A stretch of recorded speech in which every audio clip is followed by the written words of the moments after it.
Yeah, you can speak about it when you start it. Let them start it the proper way, the formal way. Yes, yes, yes.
Yes, sir.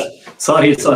Actually, there was some technical issue that live we are actually trying to stream it live, so that had some problem. So I called my technician.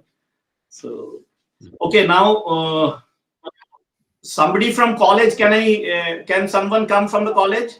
Who is there from the college? Dr. Karri Sudha. Dr. Karri Sudha is somebody from the college. Who is there? Who will read the introduction? Who will be reading the introduction for Dr. Viktor? Ramya Sri will introduce. Okay, you tell her to come, please.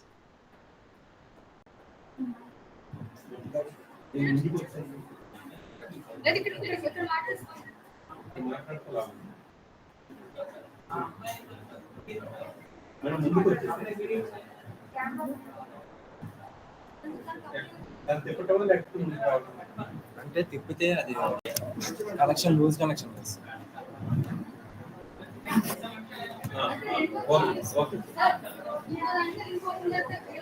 Ramya, can you hear me? Yes, sir. Okay, Ramya, this is Dr. Viktor from Serbia, and you have to introduce him to the entire audience and spectators who are sitting there. He will be delivering his talk on the topic of the seminar. So you please introduce Dr. Viktor. And Dr. Viktor, this is Ramya Sri. She is a PhD student. She will be a doctorate after 2 years. And she is a meritorious student. She has done a lot of good work in the Andhra University. So I will get you mixed up together so that you can have a good group and we can do something good for the nation and for the world, or globally also. I hope, yes. I hope. Yes. So Ramya, you please introduce Dr. Viktor.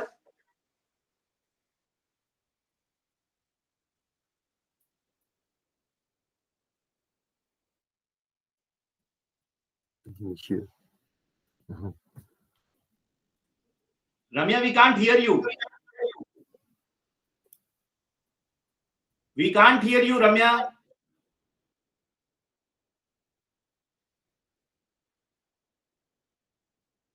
Hello, Ramya, we can't hear you. So now? Yes, now it is okay. It's okay. Yes, start now. Yes, sir. A very good afternoon to Sudha ma'am, Devendrana, Srivastava sir, honorable guests and distinguished speakers and participants over here. It's my pleasure to invite our chief guest of today's seminar, Dr. Viktor Radun. Viktor Radun was born in 1965 in Skopje, Republic of Macedonia.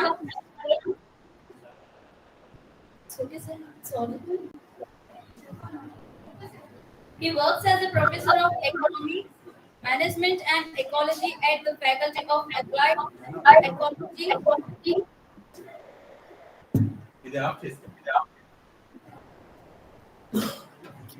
Okay, sir. Let's start again. Sir, can you hear me? Carry on. We can hear you. Carry on. Yes, sir. He works as a professor of economics, management, ecology at the Faculty of Applied Ecology at the Metropolitan University in Belgrade, Serbia. He lives in Novi Sad, Serbia. His research fields and interests include economy, ecology, ethics, future studies, poetry and fiction, translation, English and Macedonian, philosophy and spiritual development. In addition to Serbian, his native language, he is fluent in English and Macedonian.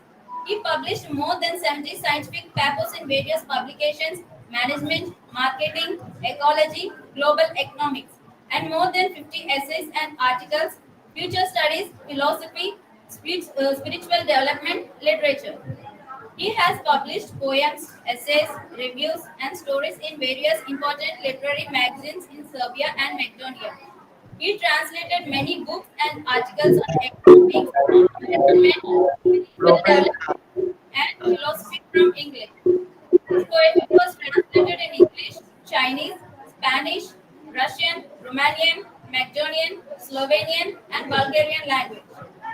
He participated at the Sudha Poetry Evenings and Macedonia in 1995, the International Novi Sad Literature Festival 2016 to 22, Serbia and the Bitola Literature Memories and Macedonia 2022 to 23. Published books, poetry, The Egg of Unicorn 2008, Competition on Target 2008, Babylon Falls 2012, The Marriage of the Phoenix 2014, Blood and Rose 2016, The Serpent of the Storm 2019, The Manifest of the Stone 2020, On the Geo of Birds Anthology of Serbian Metaphysical Poetry 20th Century 2023, Philosophy, Mysticism, Light Within Man 2010 and 2017, The Great Base 2017, The Temple of Ecstasy 2017, Transhumanism, Future Without Humans 2018.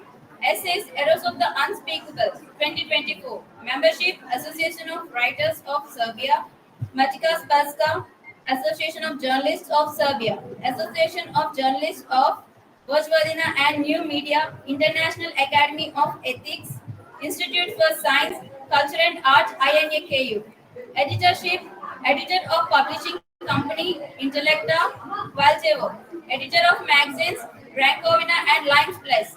With his main awards, shortlisted for the award, Nikola Milosevic for the book Transhumanism, The Future Without People 2018, International Award, Bogeva Misla for contribution to the cultural mission, development and nurturing of art, science and culture, as well as understanding and cooperation between peoples 2022. International Award Mosaic for the achievement of a foreign author within the International Literary Event.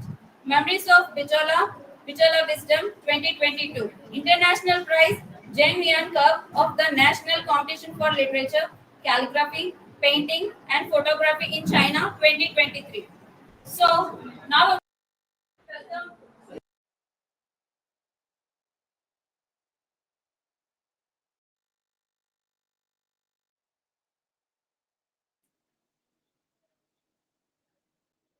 Hello, Ramya. Hello, Ramya. Hello, Ramya. We can't hear you, Ramya.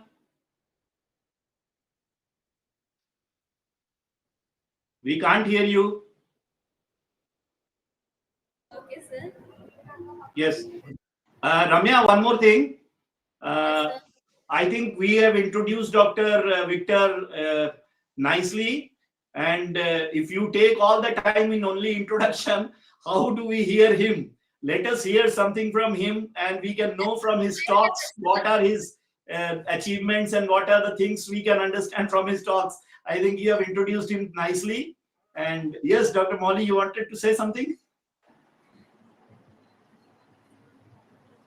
Just what you said only. Exactly, I endorse it. Yeah. Yes, Let's because if you keep reading his achievements and his about him, then it will take 2 days. So we will not be able to hear him. Let us hear him first, and then Dr. Victor and Dr. Molly, I wanted to tell about Ramya also. She is a very meritorious student. She is a gold medalist from Andhra University. nice hearing you, meeting you, Ramya. Yeah. Thank you, sir.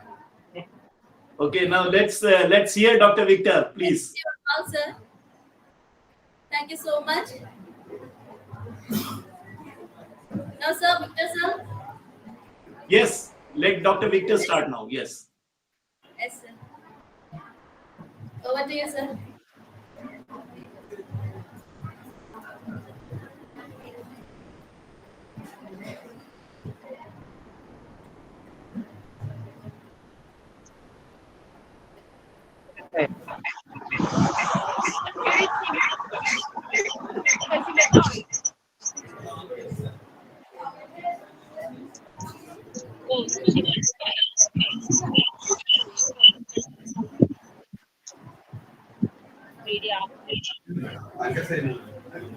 We can't hear you. లోపలికి వచ్చారు వాళ్ళది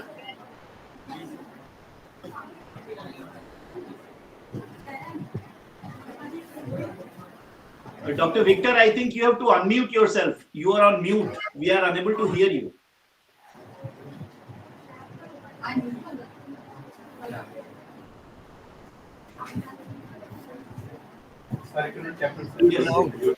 Yes, yes. Excuse me. First of all, I would like to thank all of you people and to welcome everyone who is present at this in this event, international seminar, and especially I would like to thank this Dr. Molly Joseph and the organizers who invited me to be present here to contribute to the important seminar. I would like to talk about cyberpunk and transhumanism, exploring critical ideas and their impact on the future of a society. First of all, I would like to say that this is my topic. I published 2 books on transhumanism and mentioned cyberpunk there and cyberpunk culture, and I would like to put light on the impact on cyberpunk on the culture and on the modern society. In the realm of speculative fiction, cyberpunk is part of SF literature, and it explores the complex interplay between advanced technology, societal structures, and human identity. At its core, cyberpunk often delves into themes of transhumanism, so it is some way connected to transhumanism, which is transhumanism can be defined as a philosophy and ideology which believes in the use of technology to enhance human capabilities and transcend human physical and cognitive limitations. As global society continues to evolve towards a more technologically integrated future, the insights provided by cyberpunk literature and media become increasingly relevant now. So I will explore the connections between cyberpunk and transhumanism and how these themes and topics reflect each other in our understanding of a global transhumanist society, which is created now and in the future. By definition, cyberpunk is a subgenre of science fiction, and it emerged in the 1980s. Especially William Gibson is important figure. It is the author of the famous novel, which is known as Neuromancer, and also the important figures are Philip K. Dick and Bruce Sterling. It is characterized by dystopian settings, high-tech and low-life aesthetics, corporate control, and the fusion of human and machine. Transhumanism is defined as a philosophical and intellectual movement and ideology that advocates the enhancement of the human condition through advanced technologies such as genetic engineering, cybernetics, artificial intelligence, nanotechnology, neurotechnology, etc., etc. And transhumanism posits that technological progress can transform and transcend human biological limitations. Cyberpunk began to take shape in the late 20th century, in the 1980s, and there are narratives that depict dystopian futures where mega corporations and other corporations hold immense power, and advanced technology permeates every aspect of life. So the cyberpunk aesthetic is characterized by gritty urban environments and the blending of humans and machines. The core themes of cyberpunk. The core themes of cyberpunk are technological augmentation, corporate dominance, identity, and consciousness. Something about technological augmentation, a key theme in cyberpunk and also in transhumanism, and there are the connections between them, between cyberpunk and transhumanism. The key theme is enhancement of human abilities through cybernetics implants and other forms of technological augmentation. So cyberpunk and transhumanism believe that the transformation of human beings will be through technological means. Corporate dominance. Cyberpunk frequently feature powerful corporations that overshadow governments and dictate societal norms. And identity and consciousness. Cyberpunk explores the nature of identity in a world where human consciousness can be uploaded, manipulated, or transferred. So cyberpunk raises many ethical questions, ethical issues,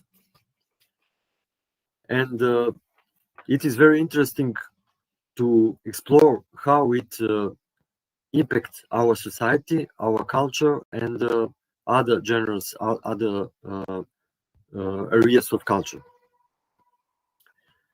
I would like to define techno-dystopia, what techno-dystopia means.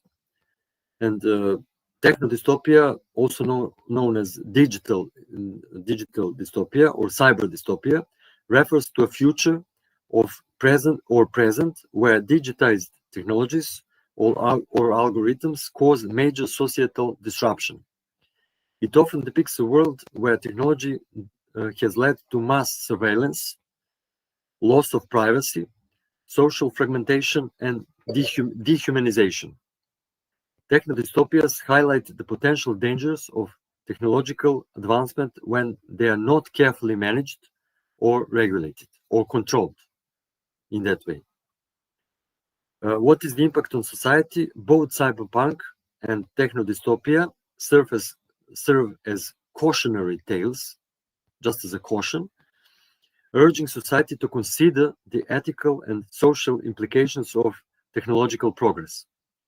So they encourage critical thinking, which is most important for me, because we need some more critical thinking and critical approach about how we use technology and how we can harness technology for the greater good while avoiding the potential pitfalls or potential danger.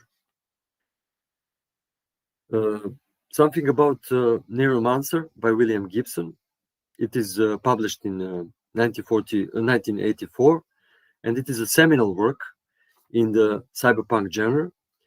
It tells the story of Case, a washed-up computer hacker who is given a second chance by a mysterious employer to pull off a series of high-stakes heists in a dystopian future dominated by mega corporations and advanced technology. The main message of Neuromancer revolves around the dangers and ethical implications of unhacked technological advancement. Gibson explores themes such as the blurring line between reality and virtual reality, which is also very interesting, which is now happening. So we live in two worlds now, in reality, physical reality, and in the virtual reality or digital reality. So Neuromancer, which is published in 1984, and it is the beginning, maybe before the beginning of internet and before all these technology innovations. Gibson was, we can say, he was a prophet, maybe, because he had a vision in the past, what would happen with technology and the society. So he speaks about the blurring line between reality and virtual reality. He's the first who involved, Gibson is first author who involved the concept of cyberspace, which is now relevant and which is now present. Also, he spoke about, he wrote actually in the novel, he wrote about impact of artificial intelligence, of AI, and the novel delves into the potential consequences of creating sentient AI, which is presented by the characters Neuromancer and Wintermute in the novel. Also, in the Neuromancer, we can find topics such as addiction and escapism. Characters in the novel often turn to drugs and virtual reality to escape their harsh realities, which is also now present in our societies. Also, he involved topics such as cyberspace and the internet, cyberpunk culture, technological ethical debates, which is very important to us because he raised the ethical questions about AI, privacy, and corporate power, which continue to be relevant as we grapple with similar issues in the modern world. Gibson's work has not only shaped how we think about technology, but also how we envision the future. Neuromancer has had a profound impact on various aspects of society, technology, and philosophy since its publications, and here are some. And I will now turn on some relationship between cyberpunk and transhumanism. The relationship between cyberpunk and transhumanism is inherently symbiotic. While cyberpunk narratives often present a cautionary tale of technological dystopia, they also explore the possibility and challenges of a transhumanist future. Opposite of that, transhumanism believes in a role of technology in optimistic way. So it is the difference, but which is in general for both of that theories is that they both explore consequences of the role of the technology, that they both explore human identity. Both cyberpunk and transhumanism grapple with questions of human identity and the essence of consciousness. What is consciousness? What is identity, etc.? And technological optimism and pessimism, which is now a great debate. And in conclusion, as we continue to integrate advanced technologies into our daily lives, the themes explored in cyberpunk literature and the ideas of transhumanism become increasingly pertinent. The genre of cyberpunk provides a compelling framework to examine the promises and perils of a transhumanist future. By reflecting on the narratives and philosophical debates within cyberpunk and transhumanism, we can better navigate the complex landscape of technological advancement and its impact on global society. The dialogue between this technological advancement and its impact on global society. And it serves as a valuable guide for understanding the potential trajectories of human development in an increasingly interconnected and technologically driven world. So that will be all from me for this session.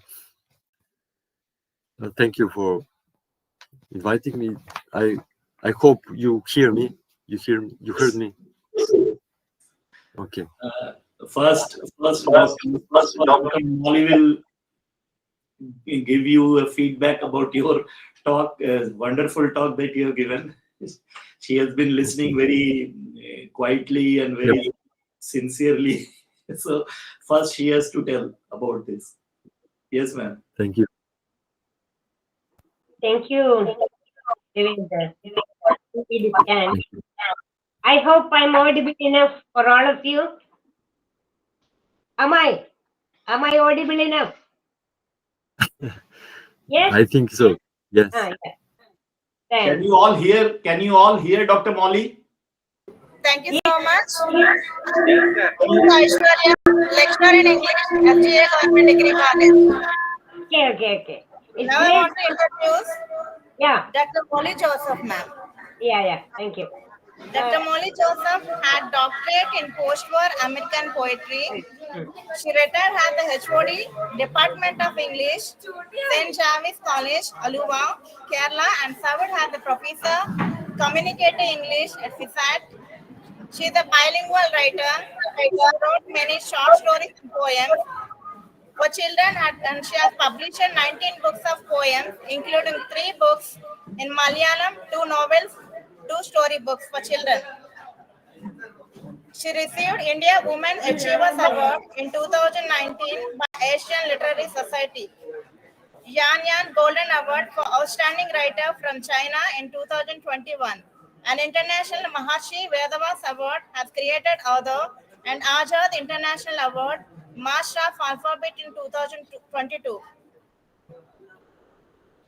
Ma'am, please give your valuable suggestions to us. Thank you. Thank you, dears.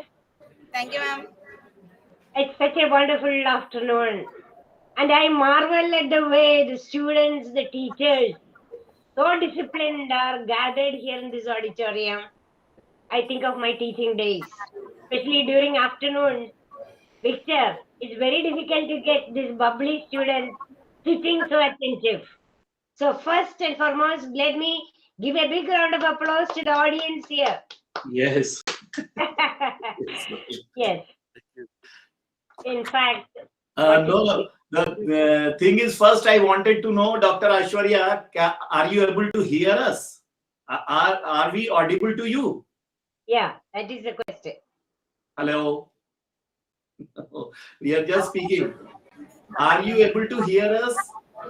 Are we audible to you? Can you hear us? No, I can't say.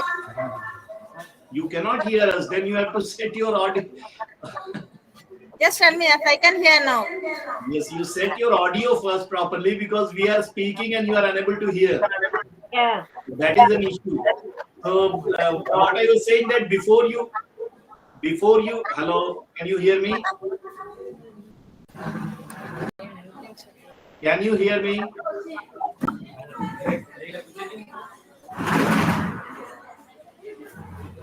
Their mic operates in fits and starts, I think. Sometimes it stops, sometimes it comes. Set it in proper order first. It's very, very difficult to manage in a village-like place. I know.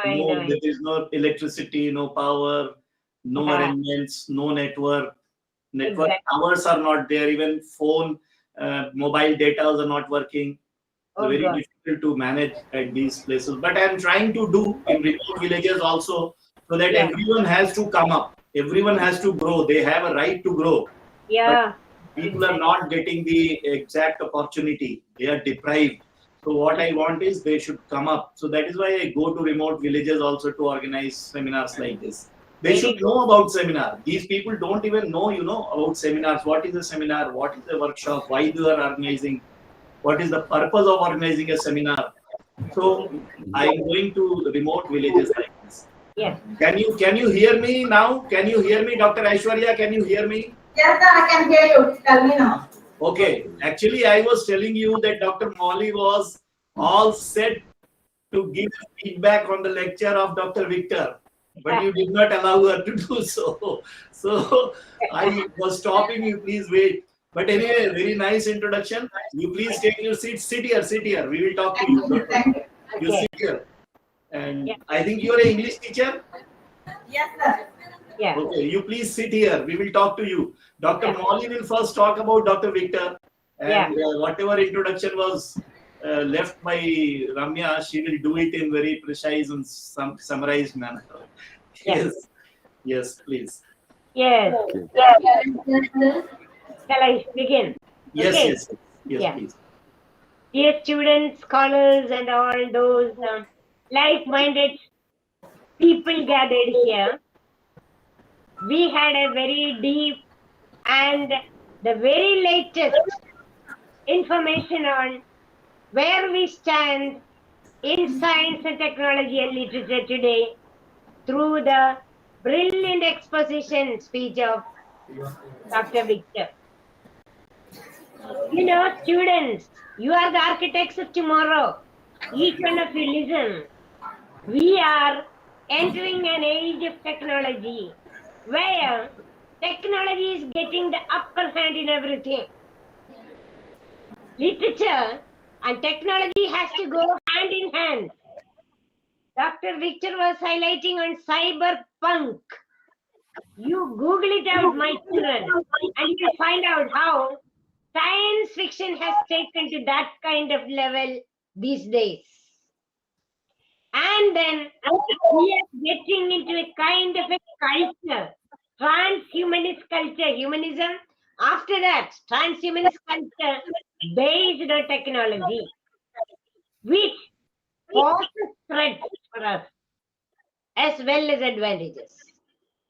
So, Dr. Victor gave us a very clear-cut trajectory of the position today that we are in. We simply think everything is comfortable. At our fingertip, we get that, we get this, we can make a call. And I know the difficulty you people undergo in your remote village, even in conducting a seminar like this. I know. But there are other parts of the world where, like, you know, in NASA and all, what is happening? We are planning to set up an alternative Earth. How much of technology has increased? So this was the picture Dr. Victor was doing. Now, let me come to my task. I think when somebody is speaking, see that all the mics are off. That saves it from echoes. What is our topic? Science and literature. For a long time, we were into thinking that they are a doggerhead opposite to the other. No, we are making new combinations of it. Right amalgamation of science and literature. Look, as the previous definition goes, art and literature might be described as the organization of words to give pleasure. Through words, literature elevates and transforms experience beyond mere pleasure. Literature functions broadly in society as a means of both criticizing and affirming cultural values. I make it again within quotes. It serves as an avenue for, what is say, criticizing and affirming cultural values. That's, for example, what the Sages is doing. They are trying to redefine how human rights violation is going on. In Kolkata car incident, what happened? Devendra was boldly exposing the other sides of it. What is happening to nature around? You know, the kind of conscientization you give through words, through media, through journalism, everything matters. But then come to science. Science encompasses the systematic study of the structure and behavior of physical and natural world through observation, experiment, and the latest in it is technology, scientific knowledge for practical purposes. I'm making it down to it simple for you, my students, to follow. Before we go into all this, My first attempt is to give a clear picture of contemporary scenario, the world we live in. Look, dears, these are days we make leaps and bounds to new frontiers in science and technology. With the use of AI, we are revamping education. At your fingertip, AI finishes your assignment, prepares speeches, solves problems, writes poems, stories or novels. Newer and newer algorithms at work. But, that's it. Are we harnessing it sensibly? Not becoming slaves to it, but its masters. Human brain should not be hijacked to such simulation levels where essential humane traits of terrains of love, sensitivity, empathy, kindness, caring, and above all, the ethics behind it. That is, live and let live, the togetherness and tolerance, righteous reaction towards social evil and oppression, all should be brought under this umbrella. Otherwise, how can we counter the stasis we are in? Dear students, of late I had been to Sark Literature Fest, where so many neighboring countries, South Asian countries and delegates, thinkers came. And the topic was on environment. You know, environment, we have to know the exact situation. Because I am a poet, shall I read out to you a few lines of my poem, my environmental poem? I hope it won't bore you. Mother Earth weeps, toxined by man's ruthless intervention, making it a graveyard of corporate inorganic dumps with the secret connivance of greedy hands gnawing, groping for interest selfish. How we need strike a balance between growth and sustenance. The soil weeps, our riverbeds weep. The broken up hills, blasted, blurred, where the quarry exists amidst thousands of households that shake and shudder. What of the little one carried on the shoulders of those who flee for life from bombs, the scintillations on the sky, and the panic his innocence understands not, but weeps for his toy lost in the mad run. Are you getting the feel of it, dear students? The boy there at Gaza is crying over his puppet. He seldom realizes what this blast is. His mother parents panically carrying him off. Imagine that is the reality we live in. And I would say, bearing in mind these kinds of realities, you have to listen to me. Polluted air, water, foodstuff, even babies in the womb affected. Wanton killings. When will we learn the basic ethics of cohabitation? Live and let live.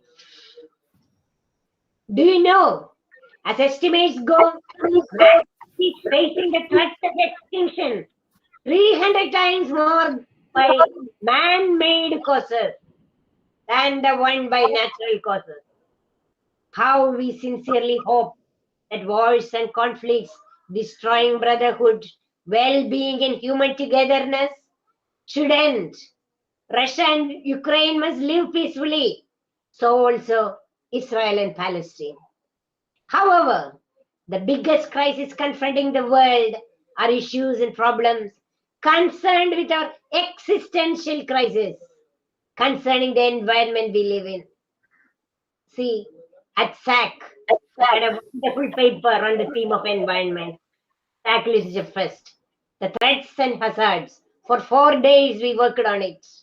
And there was one Amarendra Katua India's former ambassador and diplomat, with 40 years of global career visiting almost 150 countries, presenting a brilliant paper.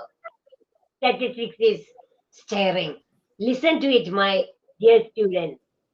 More than 38,000 killed, 70,000 wounded, 3.5 million left their homes in Russian-Ukraine war. 4,700 have been killed. More than 1 million have left their homes in Israel-Hamas conflict. That includes 275 humanitarian workers and women, 170 journalists, 12,000 children. Now the number has come up to a greater level. The figures might mount up again. But environmental crisis is graver than that. For example, we lose 4 to 7 million lives due to air pollution. Again, every year due to deforestation, desertification, people leave their homes. Poor governance. I would put it within thought, poor governance of climate change and bitter poverty around. Look how in India, the tribals and native migrant workers undergo the same ordeal.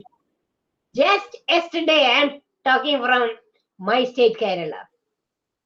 There occurred a heart-rending tragedy 2 days back. Some migrant workers were sleeping on the roadsides. Of course, it is forbidden, they should not sleep. And the road was actually, there was partition. But a rash vehicle trod over them. Women, children, you couldn't bear the tragedy. See? And their poor lives spent on the roadsides. Any number of migrants. We have, in Kerala especially, migrant workers are so common. Bengali, Assami, so many people coming over and ready to do any work, to make a living, because in their own land, made exiles. Look at Africa, it's touching. Many millions a year migrating, scattered all around the world. Your village is small, your facilities are small. But my dear students, you are lucky because you are living in a safe land of India, in Andhra Pradesh. The environmental crisis is graver than that. For example, any number of, people fall to, as I said in my poem, different cancers, even affecting babies in the womb. Rare types of cancer, because you eat polluted food, you inhale polluted air, you drink polluted water. So what is the need of the day? Science and literature should work together by conscientizing, sensitizing mindset. Literature should work, journalism should work, media should work. And then science should be there to find out new LEB, the new opportunities offered by technology. Genetically born diseases can be treated. Such experiments are going on. And we shouldn't simply take granted. It is like that. What to do?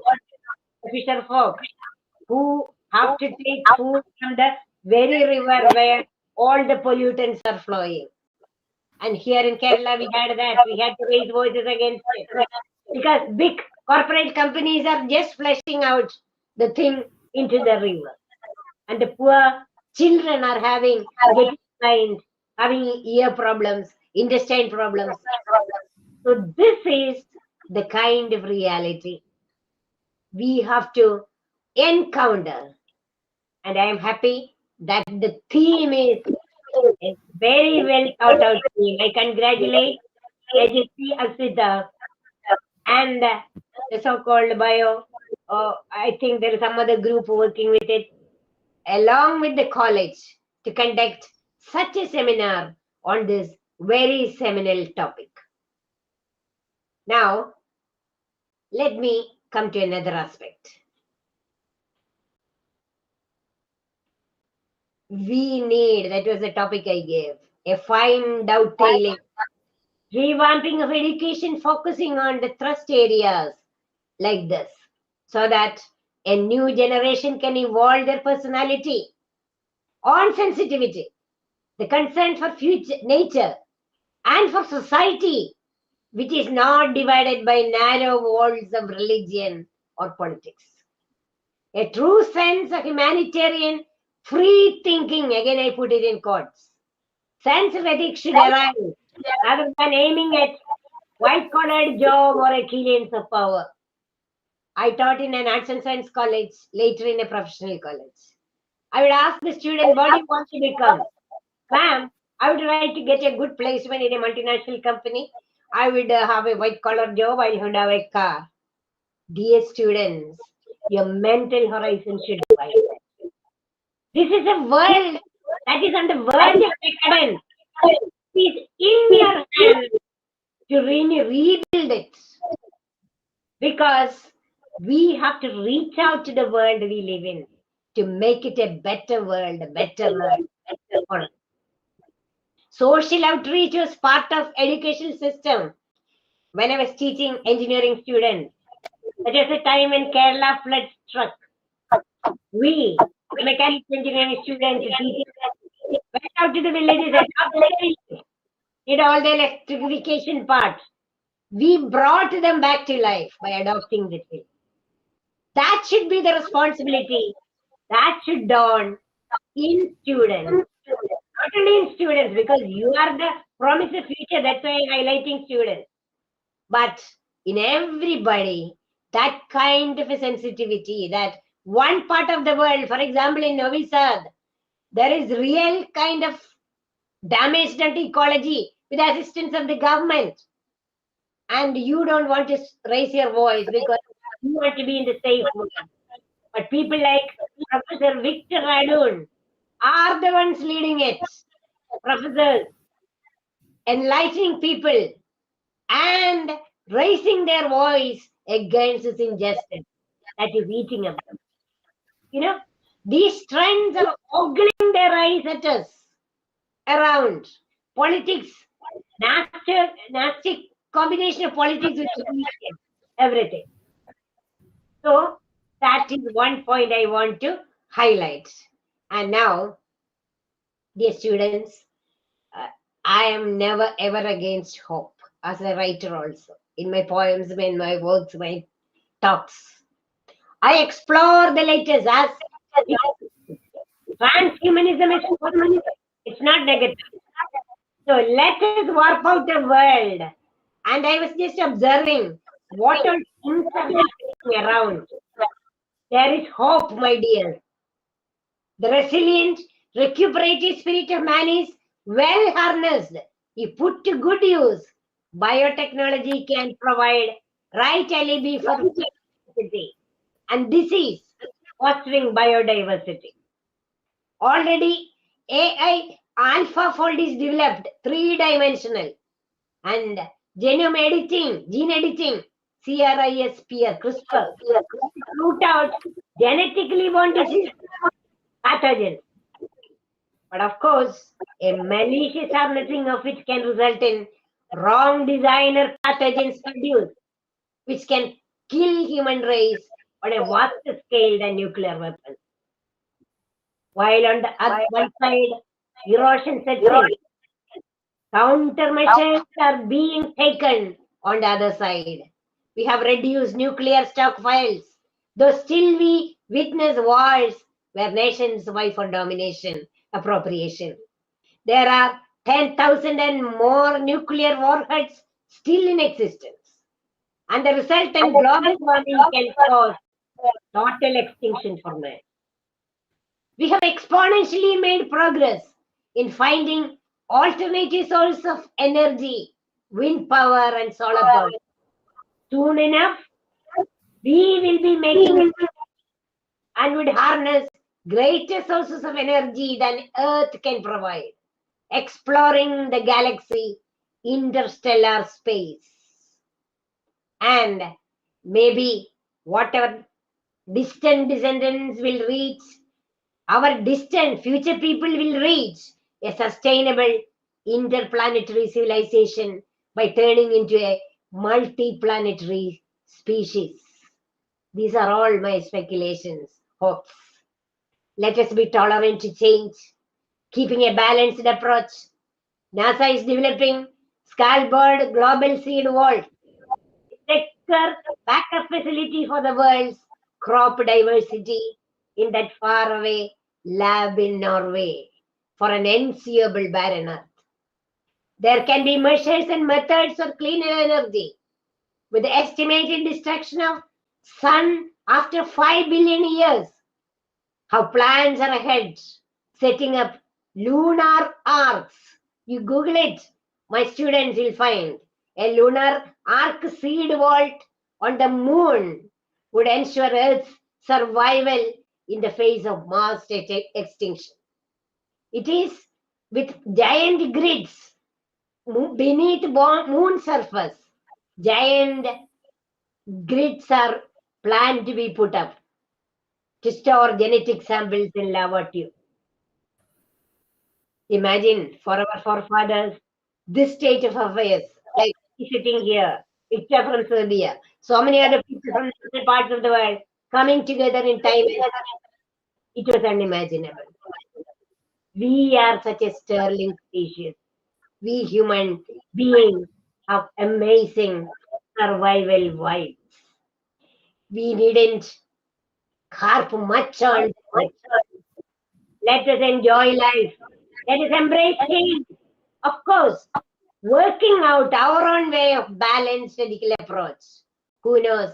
There will arise better parameters, new tools for artistic expression of music, poetry, philosophy, literature. Pray there emerges right alignment of all in due proportion.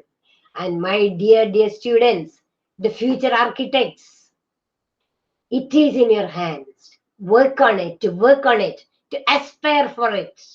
And it's your hope, the sterling hope and hard work that matters. I think I have taken too much of time, but I couldn't but speak because I am facing such a wonderful audience. Thank you, dears. Thank you, Devendra, for this wonderful chance. Thank you. Yeah, thank you very much. You had a very nice, you have explained it so nicely about brotherhood, about the environment, climate change, and so many major issues you have touched. Ramya, please wait. Just 2 minutes. You wait. I will call you. Ramya, I will call you. Yes, I will call you. Your voice is not audible to me. You said it right. So you have touched actually major issues, and one of that you talked about is human rights also, and it's as Dr. Viktor also said, corruption is a major issue. I would like to speak 5 minutes on it, but not now. I have some other speakers also to speak. But students, my request, you please don't go away. Dr. Aishwarya and Dr. Karri Sudha, please, if you are able to hear me, please ask your students to wait here. I will be speaking for 5 minutes to the students and to the teachers about human rights, about how to sustain nicely and healthy living, how you can sustain in the society. It is in your hands. Nobody can give you any opportunity. You have to grab the opportunity and live in the society. So you please don't go away. After this next speaker, I will be speaking on this topic for 5 minutes only. Some major issues I want to tell you, because there are certain incidents in the country in the past 2-3 months that is not allowing me to stop talking about that issue. So I will talk to you. Please wait. And Dr. Aishwarya, now you can ask Ramya to please introduce Teresa from Vietnam. Ramya, please introduce Miss Teresa from Vietnam. Yes, am I audible, sir? Yes, she is joining from Vietnam. Teresa, are you there? Yes, Teresa, I'm here. can you hear me? Yes. Yes, please switch on your video. Okay, so I would like to share the slides. Okay. Yes, your voice is audible, and Ramya is now going to introduce you, and after that you will be talking. Dr. Victor, Dr. Molly, this is a very talented TEDx speaker from Vietnam. Her name is Teresa, and she is working very hard on educational issues. So we would like to hear her. Teresa, please, can you hear me? Yes, I can hear you well. Please wait. Don't present your paper now. Let Ramya introduce you first. Ramya will first introduce you, then you present your paper. Okay? Yes. Please wait. Okay. Yes, Ramya, go ahead. Good afternoon, ma'am. Now I would like to introduce Miss Teresa from Vietnam. Her education qualification is University of Economics and Finance, HCMC Vietnam UEF, English Language and Linguistics. University of Leicester, UK, UOG, English Language and Linguistics, joint international program between UEF and UOG. And she has been awarded and honored by Top 20 of Speak to Inspire Vietnam Debate Competition and Champion of Speak to Succeed Presentation Competition. Her certifications are IELTS Certificate 7.0, Aptitude Certificate issued by British Council, MOS Word and MOS PowerPoint, ID Certificate, Result Diploma, TOEIC 910. So please have a huge round of applause for Miss Teresa from Vietnam. Okay, so good afternoon. So my name is Teresa, and welcome to my research report. So first of all, I would like to express my sincere thanks to the organization team of this international seminar for inviting me to share with all the students right here some academic values of my research. All right, so now I would like to start the PowerPoint slides. Okay, so please wait for a few seconds.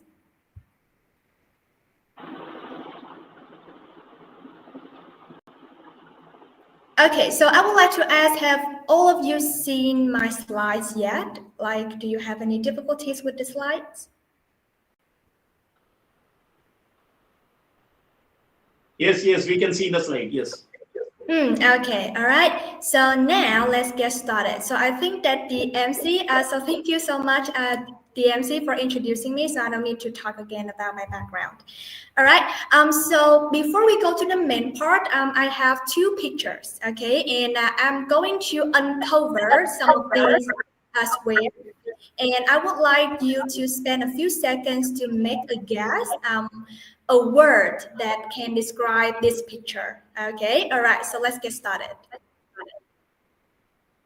Okay, so I've just uncovered one square.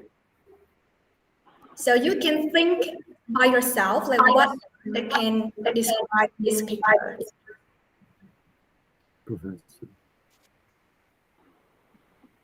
Okay, so perhaps when you take a look at this picture, you may think about, speaker or maybe presentation, for example, like that. And the word that I would like to introduce here is public speaking. All right, so that is the very first picture. Okay, so now let's move on to the second one.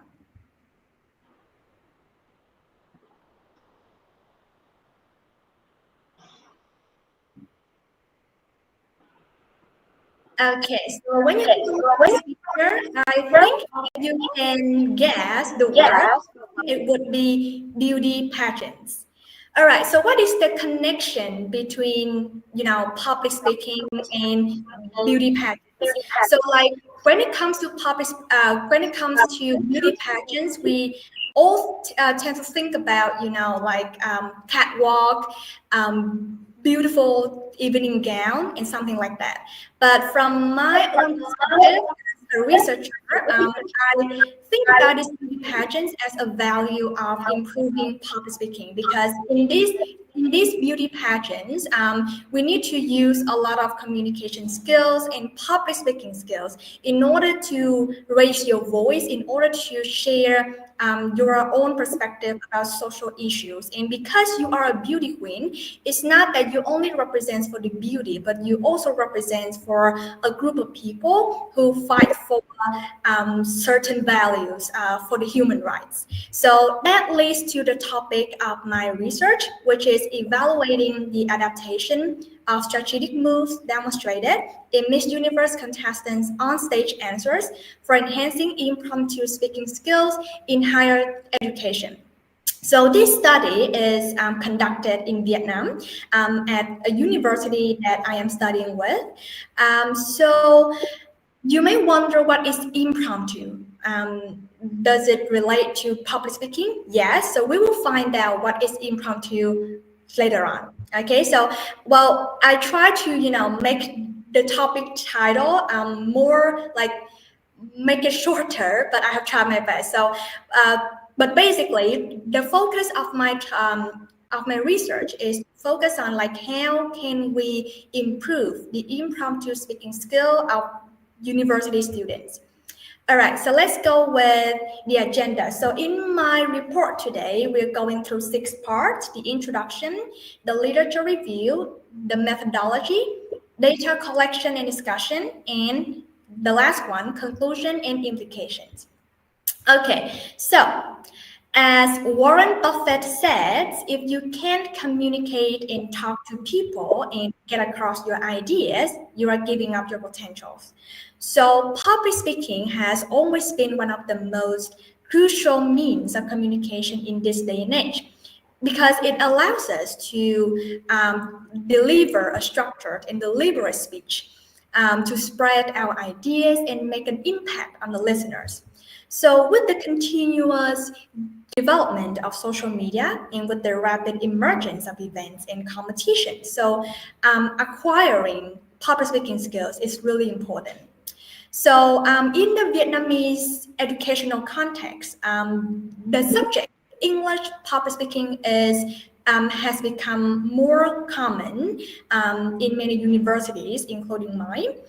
So it is believed to be a sought-after subject of the young generation because it strengthens their core skills in oral communication, critical thinking, intercultural communicative competence, and overall English proficiency.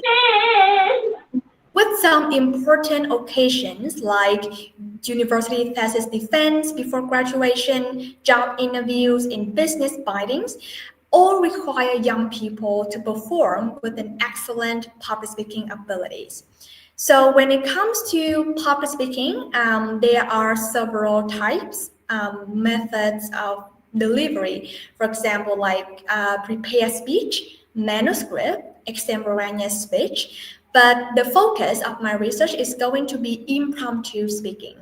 Okay, so impromptu here means that you will speak with little or no preparation, which means that I'm going to throw you a question, I'm going to throw you a topic, and with the very limited amount of time, you gotta deliver a speech immediately. Well, perhaps that you may have a few seconds to think, but not much, not as a prepared speech. All right, so back to my research. So for my research, there are 3 objectives corresponding to 3 research questions. The first one is to propose the students at these Vietnamese universities an impromptu speaking structure adapted from the speeches of Miss Universe contestants. And the second objective is to measure the efficiency of applying the Miss Universe onstage question round to enhance students' impromptu speaking skills. And the last one is to explore students' perceptions and attitudes towards the proposed impromptu speaking structure adapted from Miss Universe onstage question round.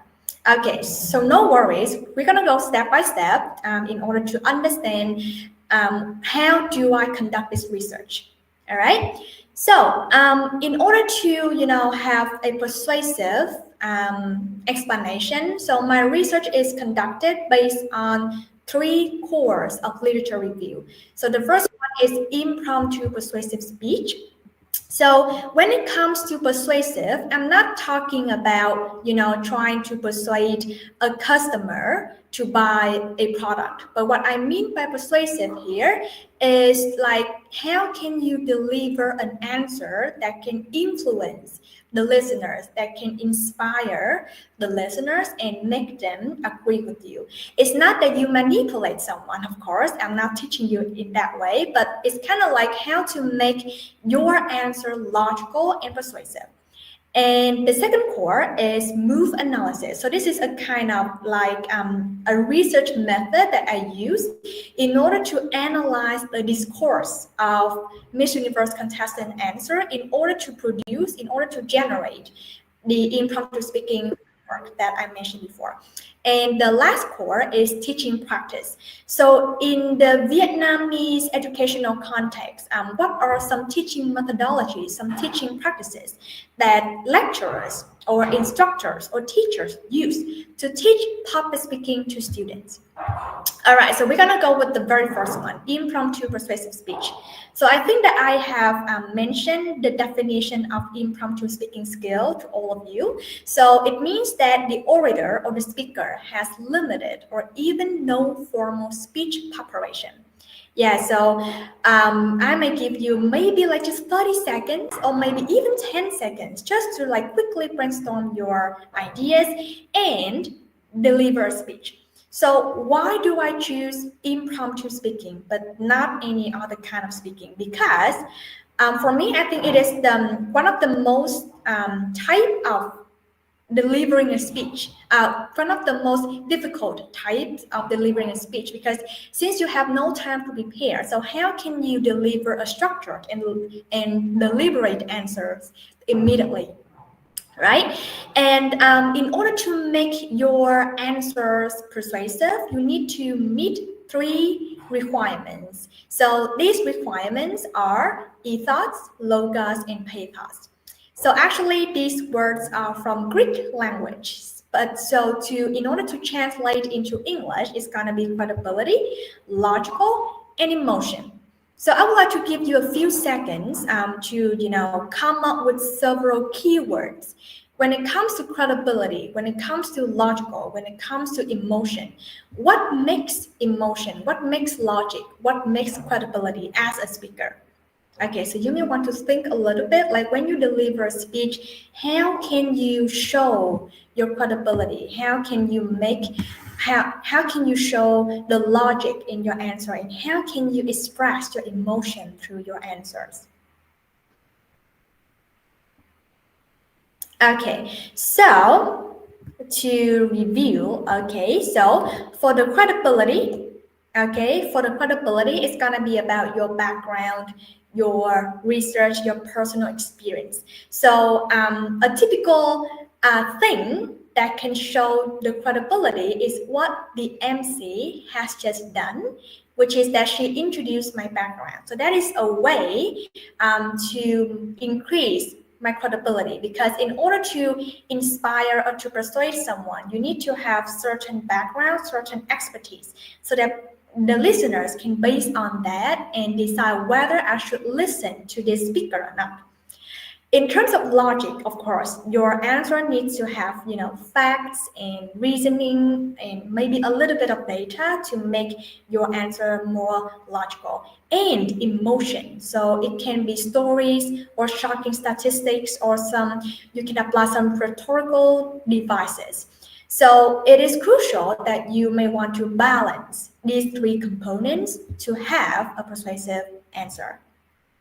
Now, talking about impromptu speaking in higher education. So currently, I am an academic coordinator assistant at a public speaking training center, and also sometimes I teach public speaking to learners. So some of the activities that I use to help learners engage more in the public speaking class is to use cards. Like in the cards we have some general topics, or maybe a proverb or a thought, and I'm gonna deliver that to students, and the students may have a few seconds to generate their ideas and deliver speech to the audience. So that is one of the way for me to help learners engage more in my class. Of course, that there are many other ways, and it depends on the teachers, depends on the instructors, like how creative he or she can be to make the class activities more engaging. All right. But the point I want to make here is that when you teach public speaking, or when a learner learns public speaking skill, the focus here is not to throw too many public speaking activities as much as possible. The main focus here is like we need to teach them clearly the theory of public speaking. For example, like about the structures, the language used, or how to manage the time in order to deliver a good speech. It's not that like the more public speaking activities you throw to the students, the better they will be in public speaking. No, they need to be have good theory, like background knowledge about public speaking before they can really get into the practice. All right, so now let's move on with the second core, which is move analysis. So at the beginning, I did mention that I'm gonna come up or generate a public speaking structure. So a framework that I base on in order to generate that structure is the modified framework of corpus-based move analysis from Upton and Cohen in 2009. So I think that this framework has helped me a lot in, help me to generate a structure, like a logical structure, so that the students can find it easy to follow and structure their ideas.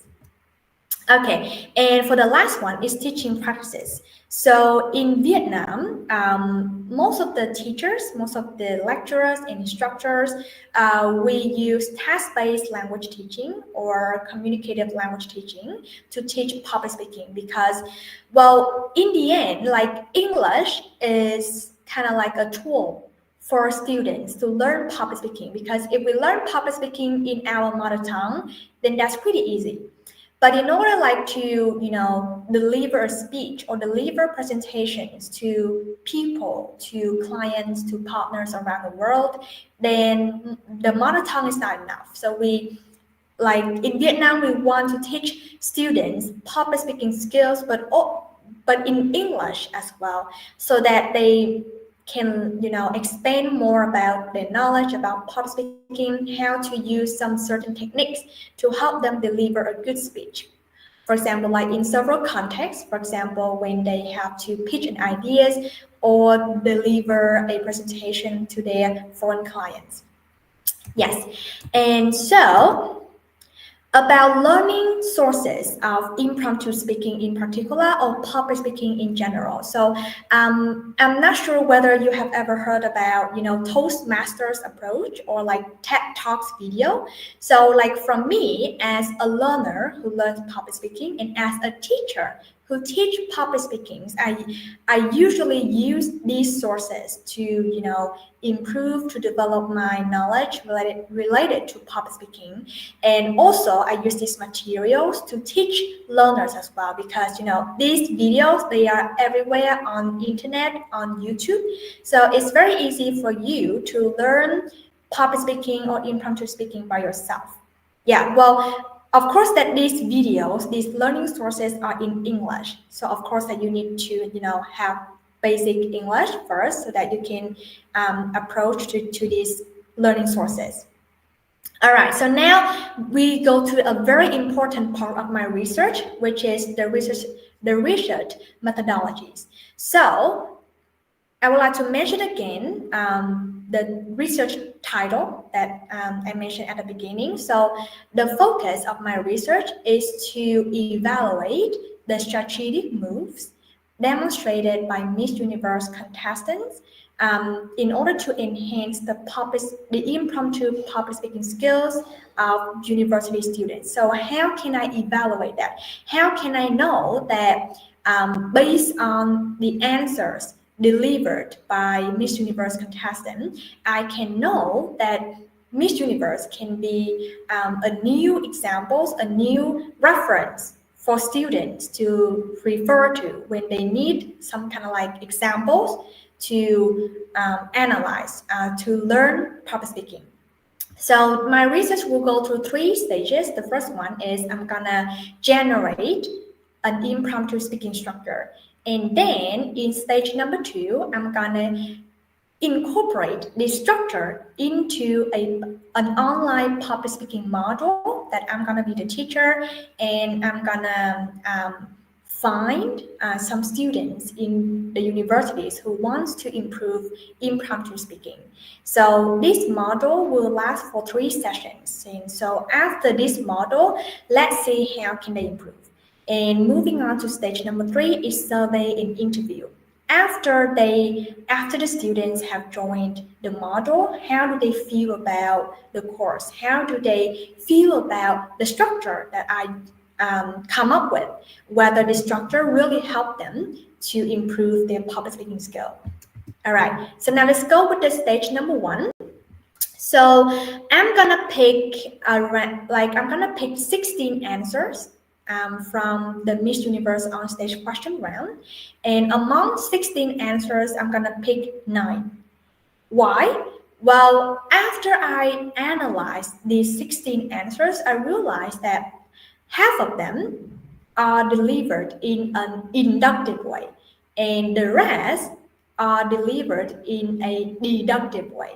So I decided to choose deductive way because that would be easier for new learners, because related to deductive reasoning, we just need to have a main point first, and then we're going to deliver reasoning and example behind, and that's very easy.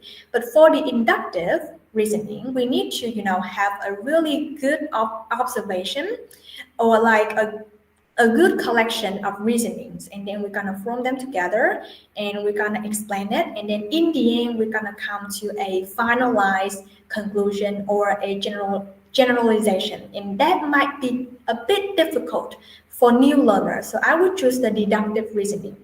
So after I analyze these 9 answers, I'm gonna base on this framework to help me generate a structure, and that structure I will show it later on. Okay. For stage number 2, as I have mentioned, I'm gonna conduct an online public speaking model. But before that, I need to have a pre-test, which means that I need to test how good the students are related to impromptu speaking. Where are they at that moment in terms of impromptu speaking? So I'm going to give them a question, and they will have 5 minutes to prepare. So the reason why I give them even 5 minutes, and that's a lot, 5 minutes to prepare, because these students, their English level is not that high, and I am aware of that, and I am aware that if I give them too little time to prepare, then they will go nowhere. Even though what I'm doing at that time is to test the impromptu speaking. But I would like to adjust a little bit, just since I want to get to know more how good they are at that moment before they join the class that I'm going to conduct. Yeah, and so after that test, they're gonna go into the module, the class that I teach, and then after that class, I'm gonna do a post-test. The format and the conduction is just the same with the pre-test. So how can I evaluate their development before and after they join my online public speaking module? Well, I'm gonna base on the word count. I'm gonna count how many words they wrote in their note-taking and in their speech. So if the number of words in their note-taking and in their speech performance increase, then that means I believe that my structure, my framework, has succeeded in helping them to deliver a speech within a very short amount of time of preparation.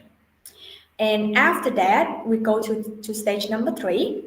So I'm gonna distribute to learners a survey, a questionnaire, just to with the purpose of get to know more about their perceptions and attitudes. All right, and coming to the results. So Here is the impromptu speaking structure that I come up with based on the analysis of the answers that delivered by Miss Universe contestants. So overall, I can realize a kind of structure, which is that they're gonna start with a main point, a context, and then they're gonna start answering the question, and then they're gonna offer the reasons to support their claims, and they may give some examples, some very short examples, or maybe a little bit of data or statistics. And then, well, some of the contestants, they even acknowledge the opposing views, and they're gonna convey some of the opinions to counter back those opposing views. And for the conclusion, they're gonna summarize, and the most important thing is that they're gonna deliver a call to action. That is the highlight, the unique points in the impromptu speaking answers of those contestants, because well, it also relates to the context as well, because as a Miss Universe, not only will you represent a group of people to share your own opinions about certain social issues, but also you are a model. You will inspire someone to do something. So that is the importance of a call to action, what you want the audience to do. Yeah, so after joining the public speaking course, I realized that my public speaking structure somehow influenced the students' mindsets, and it has somehow helped them to increase the number of word count and the number of word counts in the note taking and in their speeches. So as you can see on the screen, 4 out of 6 learners have developed their impromptu speaking skill, and 2 of them are not. So I don't expect my experiment to be perfectly successful, because if it is perfectly successful, then it might not be real. Yeah, so I am aware that maybe there will be some learners who will not have much improvements after joining my online public speaking module.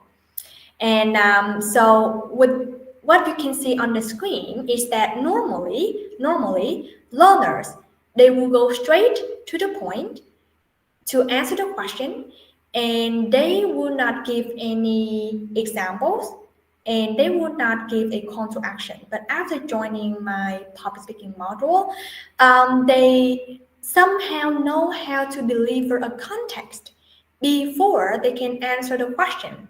And they include some simple examples to support their claim. And in the end, they have a call to action. So a call to action here is going to be like, let's do this, let's do that. I encourage you to do this. I encourage you to do that. So as if I don't remember correctly, based on the speech of Miss Molly, I think that you somehow deliver call to actions to the students right here. And I feel that what you share is really inspirational to the students. So that is a very typical example of a call to action. Yes. So related to the survey and the interview, so based on my analysis of the survey and interview results, so most of the results are pretty positive, like from neutral to positives.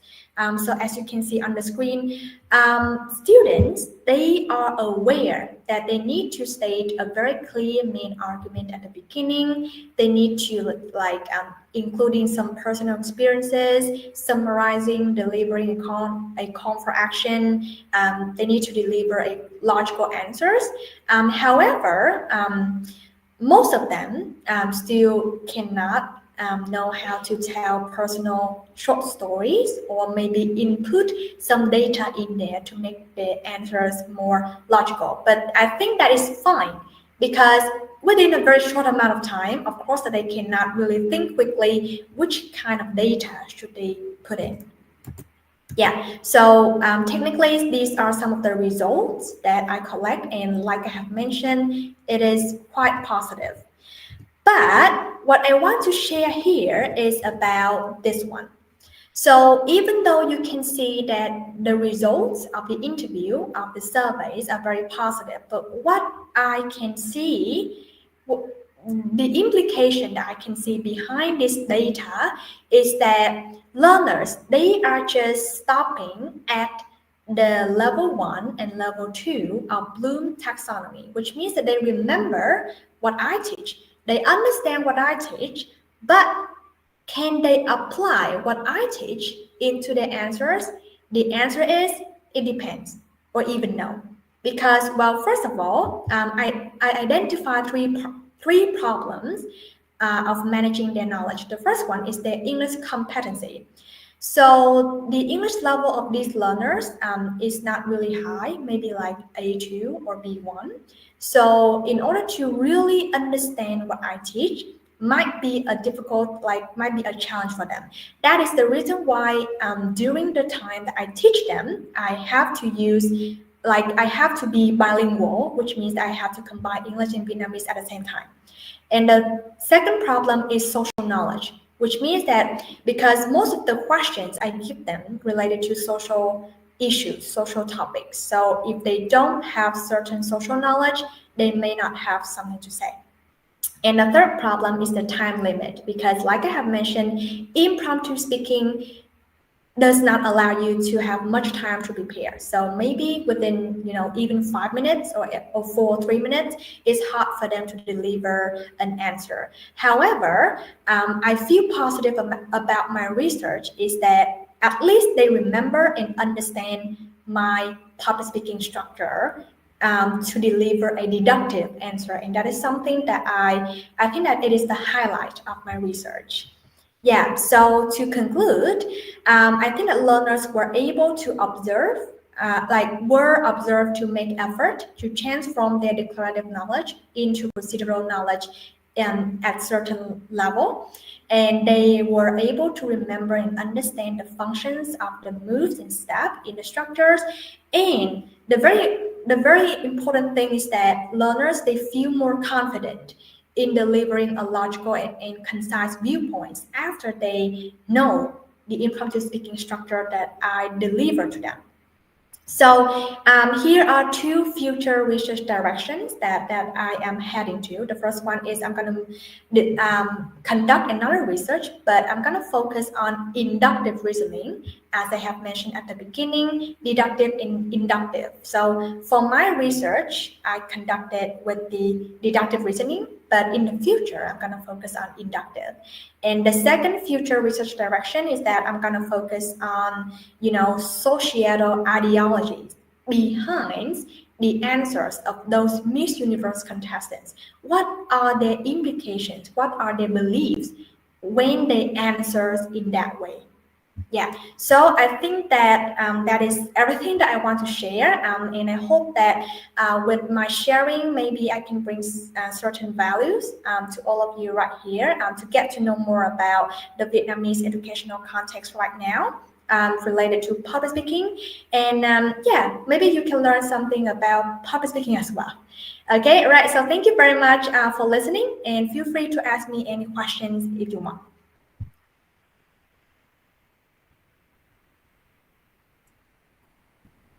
Yes, very nice. Very nicely presented about public speaking. I want to say a very small thing. Okay. In our country, public speaking is very important, but in our country, the problem is that people do not speak. Okay. You beat them, you curse them, you abuse them, you do anything, they'll keep quiet. This is the problem. I am coming forward to say, to request people, to beg to people, please raise your voice in case of any problem. Please come out on the road. You have to bring your voice to the right place. That people do not do. Public speaking is a very, very important thing. Very important thing. But here people do not speak at all. That is another big problem of us. We have to start. Yeah, well, actually, that is also a problem in Vietnam as well. And I think that so after working in the public speaking field for 2 years, the root cause of not willing to speak is from their inner confidence. It's not that they don't have English. It's not that they don't, know any social knowledge, but it's gonna go from their inner confidence. So yeah, so I think that in order to, help to boost their inner confidence is a very big story, a big problem that we need to focus on. Yeah. In our country, there is another problem. You don't speak because you don't know. That's not the issue. The issue is that I don't speak, I don't raise my voice because I'm not allowed to. Oh, okay. Because of some traditional significance, there are some family problems, there are some kind of, you are poor, you cannot speak. You are downtrodden, you cannot speak. You have to keep quiet and accept what you are getting. So they also accept that. So we have to raise their voice from there. Then the topic that you have raised is a very, very important topic. But anyway, I would like to only comment on two things. One is when I was talking to Dr. Viktor, he was talking of corruption. Corruption is such a major issue. But corruption, how to come out of it? It's very difficult unless people raise their voice. See, the issue is so difficult to manage that in India, you don't know somebody is taking bribe or I am giving bribe is a question. I am giving bribe or somebody is taking bribe. I don't agree that people take bribe. They cannot take it out from your pocket. We are giving them. Yes, you take it because I have to do this wrong thing. I have to do this illegal thing, so you take this bribe. That is how we are actually encouraging corruption. We have to stop that. And that comes only out of greed. When we are greedy, when we want something out of the way, when we want some benefit from the society out of the way, by depriving some other people, we want that benefit, so we bribe. Okay, you keep your mouth shut, don't take any action, we will do this wrong deed. So then this corruption increases because that money multiplication goes on in that pocket. So we have to come out from inside that we will not encourage corruption. Nobody can force that I want bribe from you. Actually, we agree and we give bribe to them. That this is the reason I want to take. So that is a very, very important thing. It will take a very long time if we start talking because everything you see, once corruption is there, once public speaking and that voice raising is not there, then what happens? Rulers will rule. It will never be a democracy. There will always be a king's rule. They will rule on us. When we don't speak, what will happen?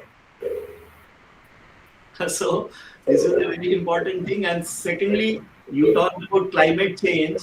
People are not aware. It is less than 4.5 years now for the land to destroy, finish.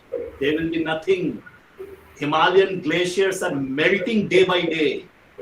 Can you imagine 25 and 20 degree temperature, 35 and 40 degree temperature in Leh, Ladakh?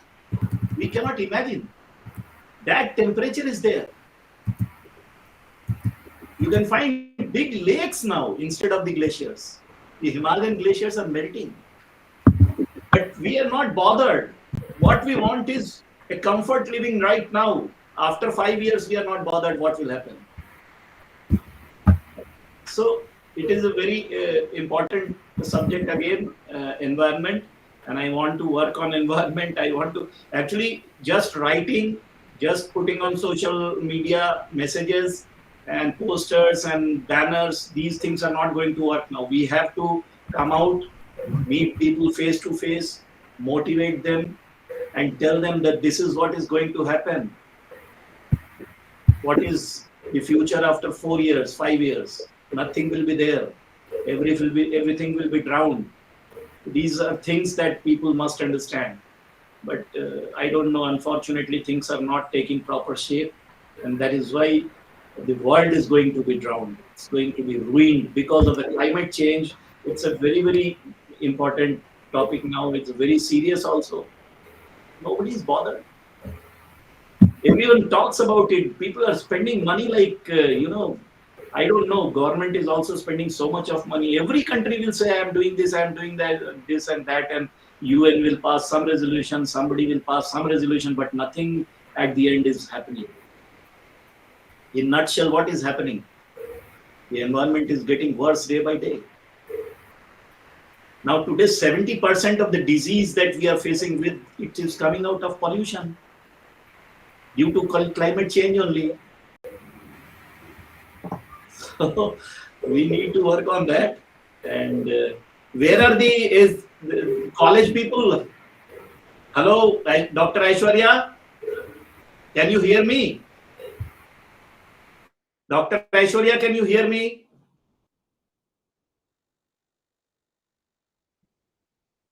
Dr. Aishwarya, can you hear me? Yes, sir, I can. Tell me. Are the students hearing me? Can they hear me? Yes, sir. Yeah. They are able to listen. My voice is audible to them. Yes, sir. Yes, sir, we can hear you, sir. Okay. Did you hear what I said? Yes, sir, we hear. You have to speak. When you have a problem, you must speak. If you keep quiet, the country will ruin. You have to raise your voice when there is a problem. If there is any kind of atrocity, any kind of torture, any kind of harassment to you, you must raise your voice. Yes, sir. Traditions, family problems, these things won't work. Your life is your life. Your life matters to you. Your life will not matter to others. Others will not care about you. You have to protect yourself. You have to protect your life. It is in your hands. As Dr. Molly also said the same thing. It is in your hands. You have to build your future. You have got a good job now for teaching students. You should make good use of this. Teach them how to sustain in the society. Last about, I think not less than 12 years, I am working for Andhra Pradesh. Every college, every universities, I am trying to push them for these kinds of events. Ramya knows me, I think, for the last 10 years. How much? Since you were a first year student, since then you know me. And she knows how many seminars everywhere, how I manage, how I organize. But till now, I have not seen a positive result on students that they speak out. There are problems, I know. Everyone knows there are problems, but you should speak out. We are there to help you. We will not go anywhere. We'll come and help you there itself. But you have to take initiative. Like you don't have an infrastructure, proper infrastructure in the college. There was no power. There was no power backup. There is no network. How do you conduct a seminar? There are no speakers, no LCDs to at least display the program that is coming. We are speaking, nobody is able to see. Everybody is watching on his own mobiles. That is not the way how a student will develop. So you have to raise your voice. You should put a proposal to the government. Just give us these facilities. Otherwise, how we will take good education? How we will get good education? Okay. Yes, sir. Have you understood what I said? Yes, sir, we understood. Yes. I am a human rights activist. That means I protect the human rights. I don't damage human rights. People are misguided. People are afraid of me. They say that he is a human rights activist, very dangerous man. What danger? I am protecting your rights. How I am dangerous? You tell me. I am saving you people in problem when you are in problem. How I am dangerous, you tell me? A person who is protecting and saving lives, how he can be harmful to others, you tell me? But people are afraid. So this is what I want to say. Your life matters. And when your life matters, you have to protect it. You have to save it. You have to keep it in safe hands, and that is your hands that can keep it safe. If somebody is trying to harm you, you have to speak. But you see, Dr. Molly, what will happen if they will raise their voice? Immediately somebody will say, see, that girl also raised voice in RG Kar hospital. She has been killed. Don't raise your voice. Whatever is happening, you keep quiet. That is why it is happening, cropping up every day. Cases are increasing. So you have to, don't keep quiet anywhere.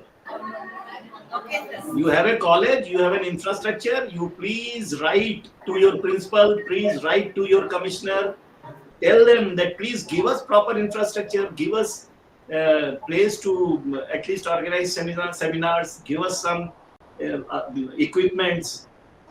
How we will do otherwise? There may not be even proper number of teachers in the college. You have to raise your voice. Otherwise, you will get a bad and dark future. These people are futures whom you are trying to teach. They are your futures. If you make them dark, then it is.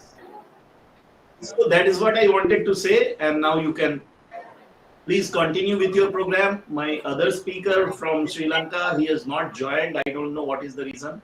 But anyway, you can carry on with your program now. Take your presentations and other things. You can please carry on.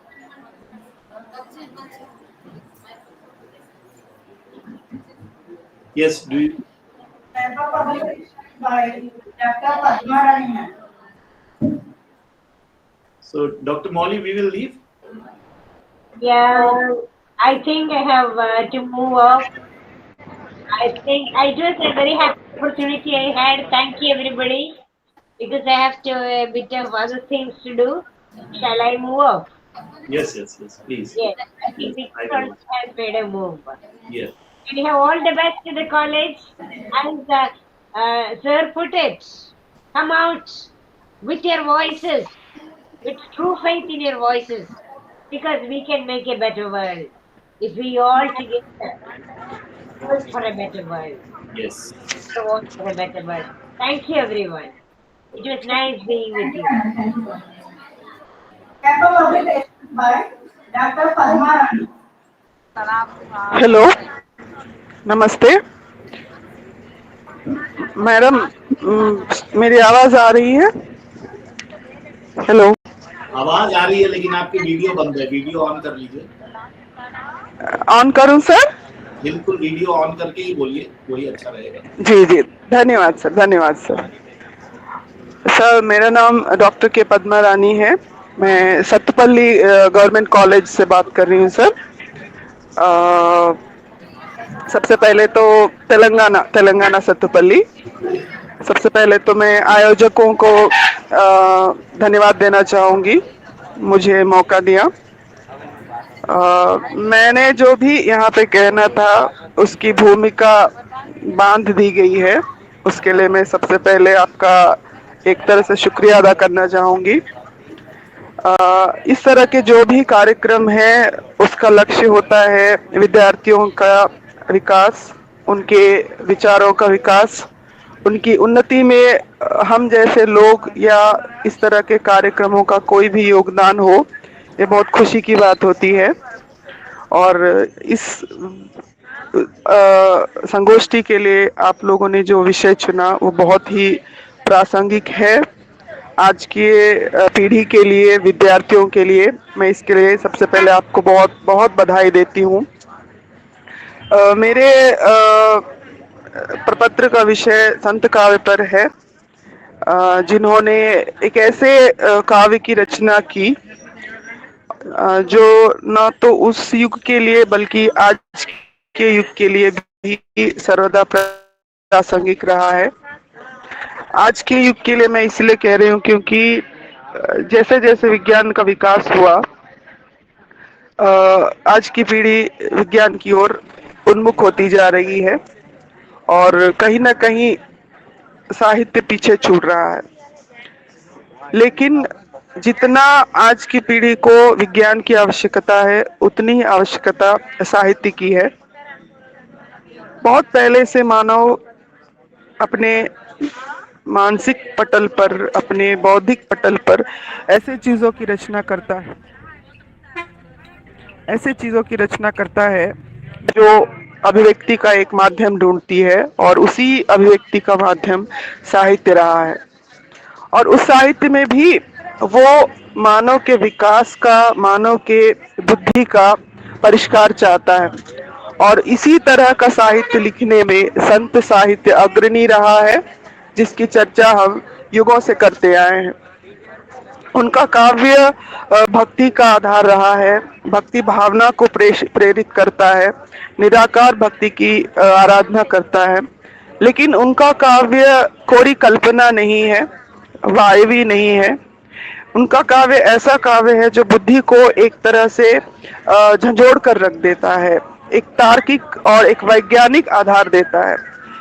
आज के युग में हम विज्ञान मतलब भौतिक, रसायन और जो भी लौकिक पक्ष है इसको देखते हैं, लेकिन संत कवियों ने बहुत पहले ही मानो एक विज्ञान का एक रूप दे दिया, तर्क का एक आधार दे दिया। मेरी दृष्टि से प्रगतिवाद, प्रयोगवादी काव्य वैज्ञानिक पक्ष को लेकर आधुनिक काव्य में उभरे हैं, लेकिन मैं मानती हूँ कि साहित्य में विज्ञान, तर्क और बुद्धि का जो समावेश है वो संत कवियों ने बहुत पहले ही कर दिया था।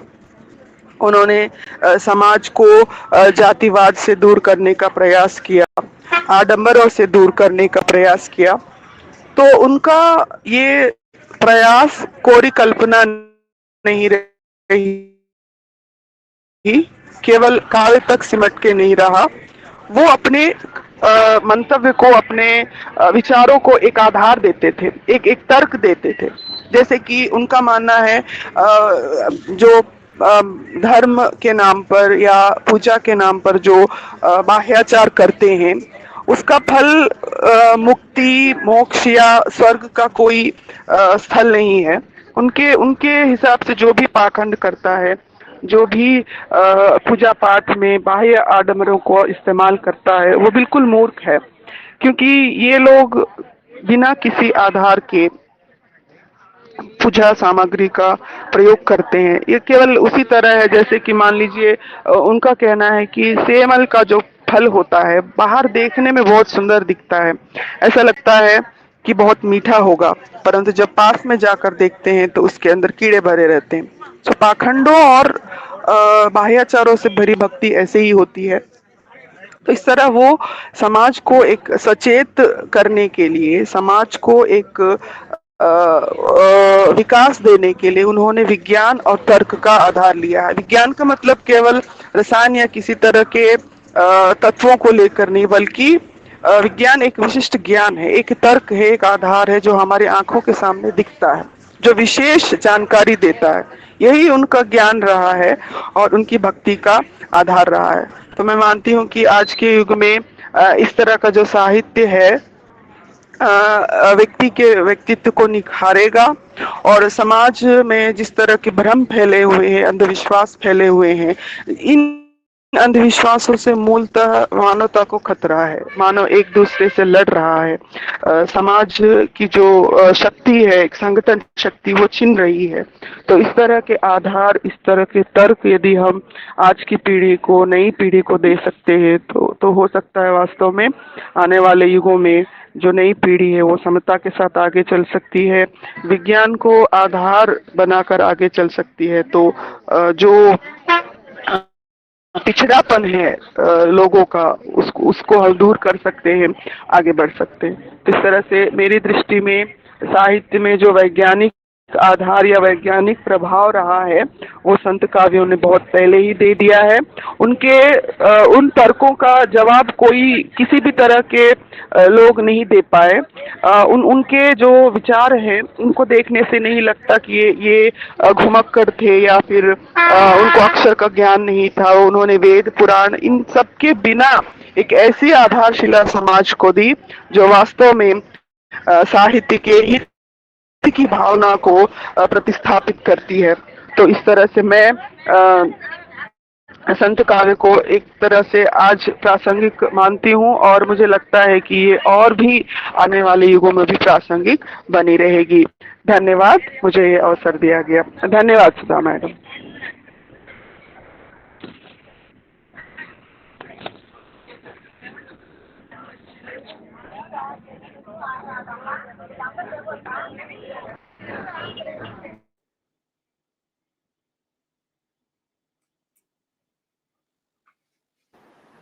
Thank you, madam.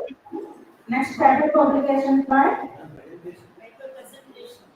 paper presentation by Mr. Venkanath, lecturer in physics, SDA Government Degree College, Autonomous, Yelamanchilli.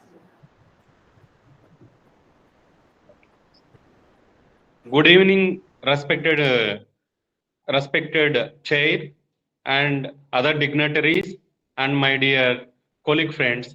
Good evening, one and all. Myself, K. Venkanna, working as a lecturer at H.O.D Government Degree College, Yelamanchilli.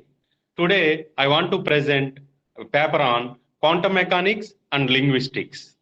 I want to present this paper for about 10 minutes.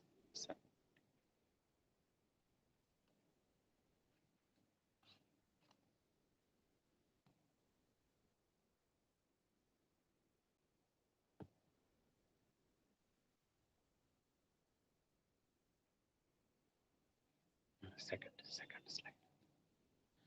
Now I want to tell something about what is this topic is about. That is connecting ideas from quantum physics to how we understand and process the language. Why it is relevant to this seminar? It helps to create better tools for tasks like translating languages or understanding human emotions, etc. The goal of this presentation is use quantum inspired methods to improve language research and technology. The key quantum concepts for linguistics are as follows. Superposition principle. Words can have many meanings at once until context makes it clear. For example, bank, that may be river bank or financial bank. And similarly, entanglement. The meaning of word depends on other words around it. That means I will give one example. This suitcase is very light. Another example is the room was filled with bright light from the sun. Here the word is light. In one case, it is light in weight. In other case, the light which deals in physics. A third one is measurement or collapses. Context fixes a word, meaning just like observation fixes a particle state. For example, if you take a charge, in the context of battery, the battery's charge is low. Or in the other context, the soldier led a charge against enemy. In first case, the battery charge is the physical charge. Whereas in second case, charge means fighting against somebody. Challenges in understanding language. Language may not be understood due to ambiguity, or words or sentences often have multiple meanings. I am giving one example. He saw the man with a telescope. The first meaning is as follows. He used a telescope to see a man. Second meaning is he saw a man who has holding a telescope. Same sentence can be interpreted in two ways. There arises ambiguity and context dependency. Meaning changes depending on the situation. If I take a cold, the word cold, in the context of weather, it is cold outside today. But in the context of health, I caught a cold last week. Same word is cold, but according to situation, its meaning is changing. Complexity. Human brain processes many meanings simultaneously before choosing the right one. Like the bat flew out of the house. Here bat has two meanings. One is a bat is a flying mammal. In another context, bat is a piece of sport equipment. So there, when we give a bad word, then our human brain cannot assess whether it is mammal or whether it is sport equipment. So after analyzing the context, one can clear it. How quantum ideas help to solve these challenges? The principle of superposition. Principle of superposition resolves ambiguous words such as bad, meaning either an animal or sport equipment. That is, according to situation, it will decide whether it is animal or sport equipment. Entanglement. Entanglement is a quantum mechanical word. It captures how word meanings depends on their context, showing interconnected relationships. Collapse. It simulates how humans solve meanings, selecting the correct interpretation once context clarifies it. Quantum-inspired tools in language research, like probability models, represent the likelihood of different meanings. Like probability models like hidden Markov model predict the likelihood of words meaning based on the context, such as bat being more likely to mean flying mammal in a sentence about caves. If I talk about something about caves, there the sport bat does not come into picture. The flying mammal, that bat comes into picture. There we can get clarity. In the case of vector spaces, place words in a map to show how they are related. Vector space models like O2vec represents word as a point in multi-dimensional space, showing a relationships. For example, king and queen are close or similar meaning, have close meanings, while king and car has a power apart meanings. So I can group a queen and king words in one set. And context models track how meanings shift depending on the nearby words. Context models like BET track how the meaning of word changes based on the surrounding words, such as interpreting bank as a financial situation in I need to go to the bank. If I say I need to go to the bank, then that is a financial bank. If I say the boat is by the bank, that bank is related to the river edge. Application in real world task. Sentiment analysis. That means quantum mechanical approaches are very useful in solving the literature problems like sentimental analysis. Like our AI, all artificial intelligence models, ChatGPT, all these are works based on the quantum mechanical theories. So AI models analyze text to detect emotions, such as identifying whether given to it is positive or negative or neutral one.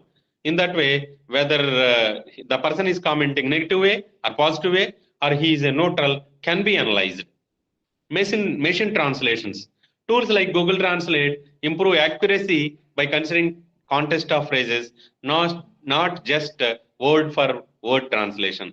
It will not translate word to word, but by studying complete sentence, it can translate. Semantic search. Search engines like Google use AI to understand user intent, delivering precise result even for ambiguous queries. If you type some ambiguous words also, it can understand and it can deliver suitable searches. Insight into human language processing. Models on human thinking simulates how we weigh multiple meanings before understanding language. AI models like a GPT simulate human thinking by weighing multiple meanings of words in that context, such as interpreting bank as either financial institution or river edge based on the surrounding text. Memory and decisions. Explain how language triggers memories and decisions.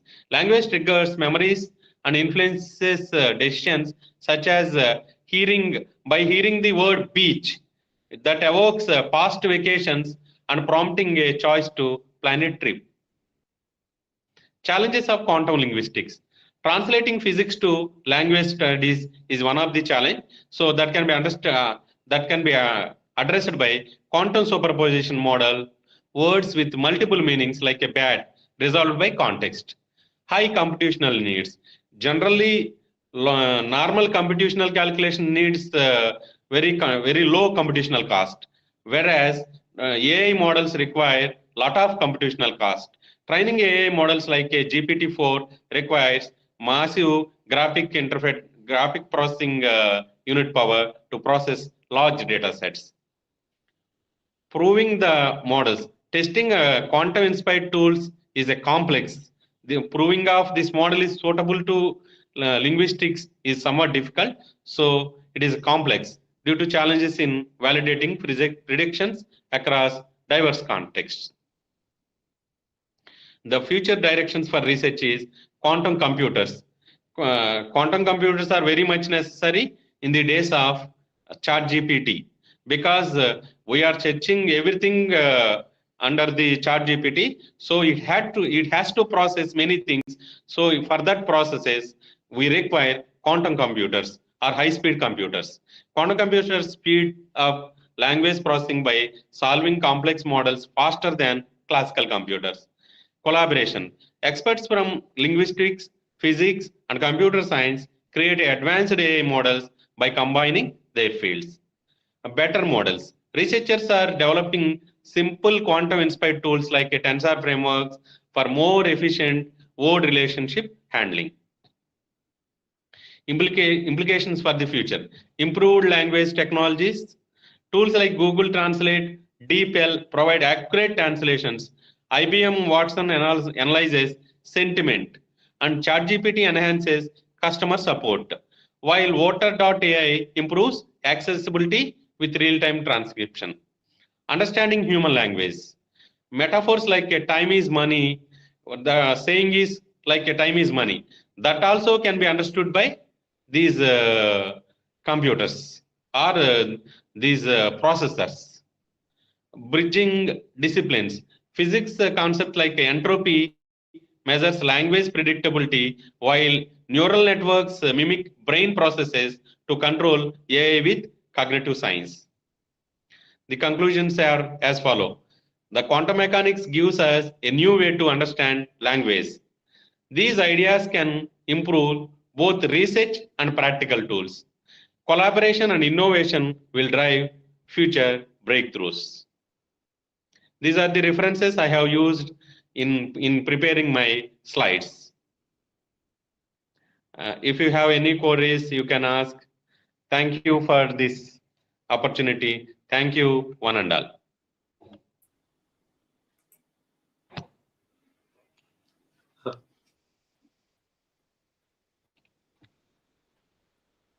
Can you hear me? Yes, sir. Yes, sir. Where is your anchor? Where is your anchor? They are not here. Yes, sir. There itself, sir. They are there. Sir, I'm here, sir. This is I Ramya. can't see anything. Ramya also I can't see. Where is Ramya? We are here, sir. We both are here. Okay, you are there. Okay.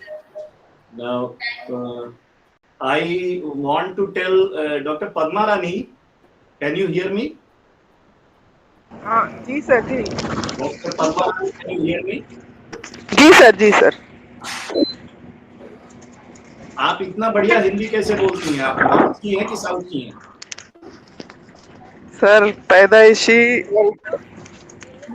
South की है, पढ़ाई लिखाई छत्तीसगढ़ में हुई है sir, और मैं सुधा की दोस्त भी हूँ। किसकी दोस्त? डॉक्टर सुधा की।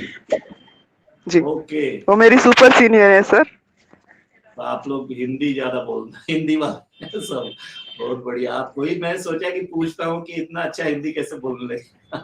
साउथ के लोग विशाखापट्टनम प्रॉपर है सर। अच्छा जी विशाखापट्टनम प्रॉपर है जी, पढ़ाई छत्तीसगढ़ में हुई है, ननिहाल में। अब पोस्टेड आप वहाँ पर रहते हैं? जी सर सेपरेट होने के बाद हमारा जो पोस्टिंग है तेलंगाना में हुआ सर 13 में।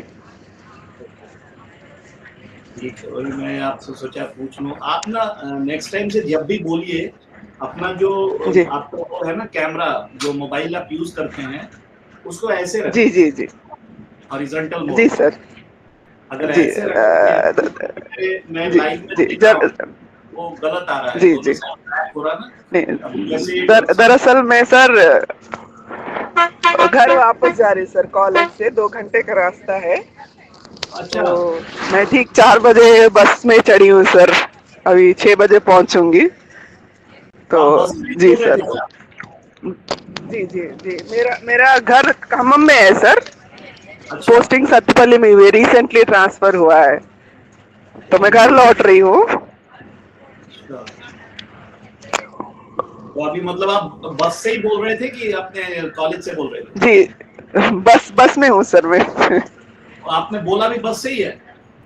जी सर। अरे बाप, बड़ी बात है।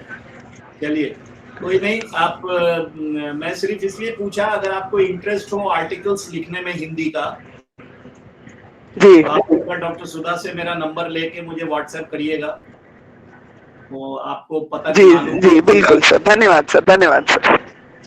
आपको मालूम है कि नहीं मालूम नहीं मुझे, मैं दिल्ली में सीनियर जर्नलिस्ट हूँ, अपना न्यूज चैनल चलाता हूँ। तो अगर आप आर्टिकल्स लिखते हैं, लिखेंगे, तो आप बता दीजिएगा हमको, फिर आपको बताएंगे हम। ठीक है? हाँ, धन्यवाद सर, बहुत बहुत धन्यवाद। Doctor Saab, your presentation was very nice. All I can say is that you have presented it nicely, and you, although the college is not situated at a very well placed, well organized, you are not having good infrastructure, even though all these problems, you have given a very good presentation. Thank you very much, sir. Thank you very much. May God bless you. Thank you very much. Thank you. Thank you. Make sure that your students get most advantage from you, because Thank you, these sir. students are all Sure, sir. the bright futures of tomorrow. Sure, sir. Sure. Okay. Thank you, sir. Thank you.